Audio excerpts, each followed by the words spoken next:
Hey, welcome back. In this video, I'm going to show you how to add a pop-up on Squarespace. So basically, we need an account within Squarespace. Also, in that account, we need a website. So here we have the dashboard of our account. We're going to choose one of the websites that we have in.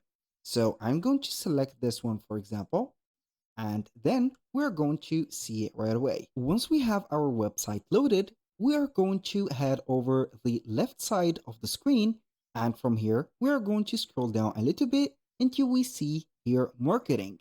We're going to select this component, and from here we're going to get the email campaigns, marketing tools, and discounts. Obviously, we're going to visit the marketing tools. From here, we have three choices, but the only one that matters is the promotional pop-up. So we are going to create that pop-up that will help us promote our website from the beginning by popping up whether a promotion, a discount, or a new product arrival. I'm going to click on here, and for here, you are going to see the pop-up right away. This is a sample pop-up, so we are going to display the pop-up by just clicking on here. So we are going to click on change the layout to change this form of the pop-up. I'm going to give you here an example. We have the list of the pop-ups that are available. I mean by that, the layout. You can go ahead and put a simple one, a pop-up with an image at the right side, here at the top, and a background image as you can see. Go ahead and choose your own pop-up.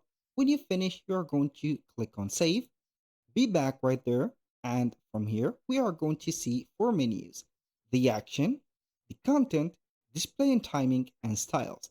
For the action, it is going to be here the buttons on that pop-up. Either it is going to be a sign up for a newsletter, or it is going to be a clickable button, for example, for a discount or something like that. Here you can see that we have the storage of the emails, the verification process of the CAPTCHA, and also the post submitted message. Now, aside from that, you're going to get the content, which is going to be here as you can see, the text and also the font and sizing of that specific text. And as you can see, we have the headline or the title, and we have the body, which is the description. Now, back again to the menu, we're going to head over the next option. The display and the timing are going to set up here the triggers and the timings of the pop-up. You can set up for the first page or any certain page that you are going to select. For the timing, you can go ahead and set up a show a timer, and after that, you can go ahead and set up the disappearing of that pop-up. You can set up the frequency or reset everything from the 0. So for the styles, you're going to get here a menu for setting up the style of that pop-up. So we can go ahead and change the style of the headline, the color and the font, the body, the background, the button, and etc. If this video was helpful, please hit the like button and don't forget to subscribe.